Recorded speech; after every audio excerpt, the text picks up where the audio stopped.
There is one quiet question that separates burnout from depression, and almost nobody ever thinks to ask it. When you finally get real rest, a true break, does the heaviness lift, even just a little, or not at all? Because burnout at its core eases when the demands finally stop, while depression follows you into the holiday. That single difference points to two very different problems, with two very different ways out. Once you know which one you are in, the path forward stops feeling so impossibly foggy. Let me describe the feeling first, because from the inside, the two can seem completely identical. You wake up already tired, as if you never really slept, and the day ahead feels like a wall. The things that used to spark you now feel flat, distant, and somehow not worth the enormous effort. You are getting through your days, but you are running on fumes, performing a life that feels strangely hollow. People ask if you are okay, and you say you are just tired,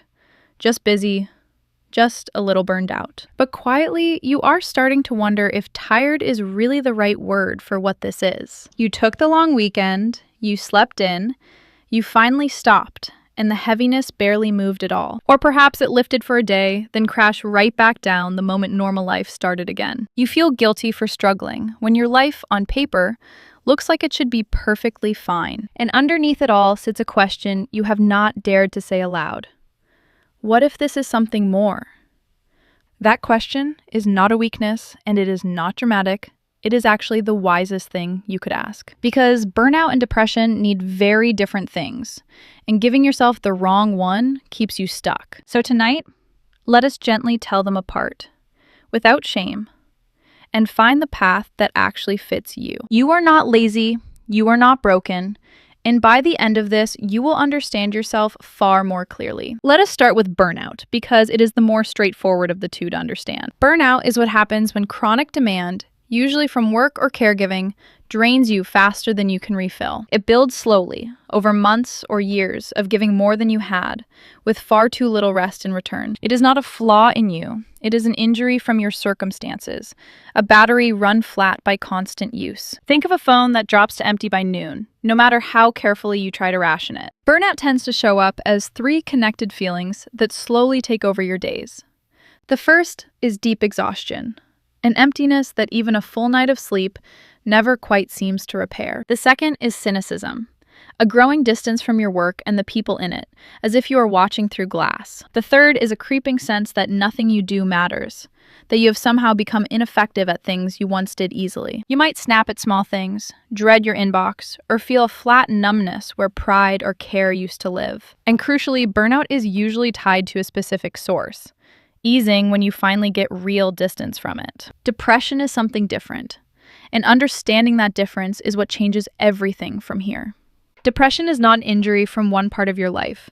It is a condition that colors your entire experience. It does not stay politely at the office. It follows you home, on holiday, and into the things you used to love.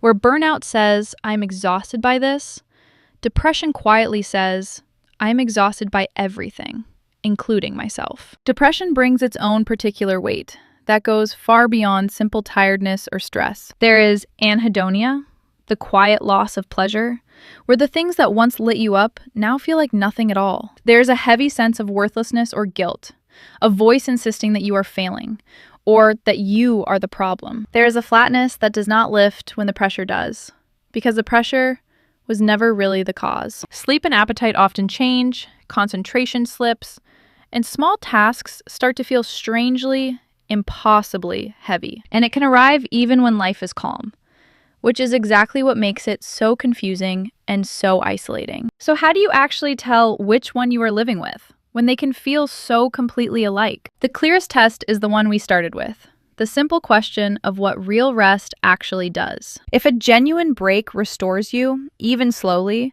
you are most likely looking at burnout that needs recovery. If rest changes almost nothing, and the emptiness travels with you everywhere, then depression is far more likely. Look at the scope too, because it quietly tells you a great deal about what you are really facing. Burnout is usually attached to one draining domain: your job, a relationship, a season of relentless caregiving. Depression spreads across all of it at once, dimming work, friendship, rest, and meaning without exception. Burnout can make you dread Monday morning, while depression can make you struggle to feel much of anything on Saturday. Listen as well to how the exhaustion talks about you, because the inner voice is very different. Burnout says, I cannot keep giving this much, and something in my life urgently needs to change. Depression says, something is wrong with me.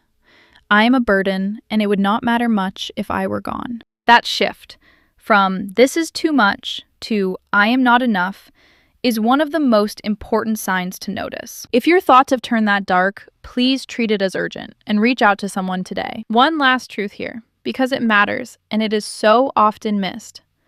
The two can absolutely overlap. Unaddressed burnout, left to grind on for long enough, can quietly slide into a genuine depression over time. They are not rivals competing for a single label, and you are allowed to be carrying some of both at once. The goal is not a perfect diagnosis tonight. It is to understand yourself well enough to take the right next step. So why do we get this wrong so often? And why does getting it wrong end up costing us so very much?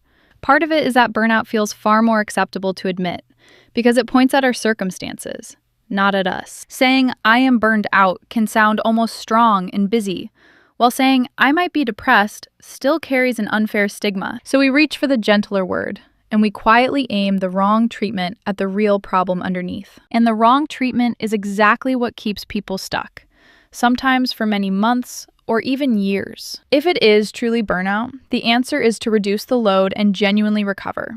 And rest will slowly do its work. But if it is depression, simply resting harder often makes it worse, as the withdrawal deepens the very isolation feeding it. Likewise, trying to push through depression by willpower, the way you might force through burnout, tends to crush you further. Matching the wrong fix to the wrong problem is the quiet reason so many people conclude that nothing ever helps.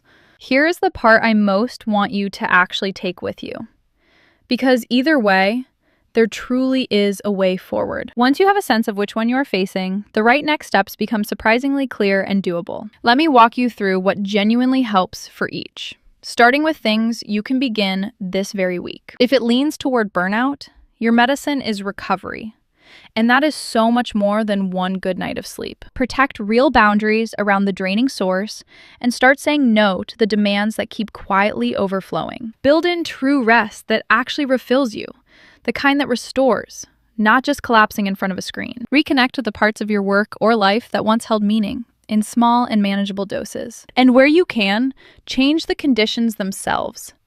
Because burnout is healed by a different life, not just a tougher you. If it leans toward depression, the most powerful first step is something called behavioral activation. It sounds backwards, but you act first and let the motivation follow.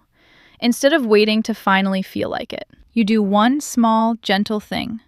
A short walk, a warm shower, a single text to a friend, before you feel ready. Each tiny action is a quiet vote against the depression, slowly rebuilding the energy and the connection it drained. Start absurdly small, because a 5-minute version that you actually do beats the perfect plan you never start. For depression especially, the basics become genuine medicine rather than just nice advice. Daylight, a little movement, regular sleep, and real human contact all measurably lift mood over time. And reaching out for professional support is not a last resort.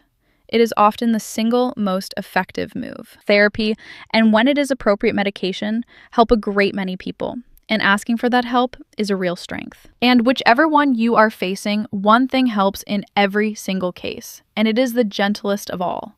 Stop treating your exhaustion as a personal failing and start treating it as real information worth listening to. Speak to yourself the way you would speak to a dear friend who is clearly running completely on empty. That compassion is not indulgence. It is the ground that every other kind of recovery quietly grows from. If any of this has finally put words to what you have been carrying, please pause and take a slow breath. You are not lazy, you are not weak, and you are most certainly not broken, whatever that tired voice has told you. You are a person who has been giving more than you had, or carrying a real condition, or quite possibly both at once. Either way, the exhaustion was never proof of failure. It was a signal. And now you know how to read it. Naming this correctly is not a label that boxes you in. It is a key that finally opens the right door. Burnout asks your life to change. Depression asks for care and treatment. And both of those are genuinely possible. You do not have to keep white-knuckling through a fog with no name and no map any longer. The right next step exists, it fits the problem you actually have, and it is far closer than it feels tonight. So if this heaviness has been quietly following you, especially if rest does not lift it, please talk to a professional. Bring what you notice in yourself today, because your own experience is real evidence that deserves to be taken seriously. Recovery from both of these is real and common, and so many people have found their way back before you. And above all, let go of the belief that needing rest or needing help means something is wrong with who you are.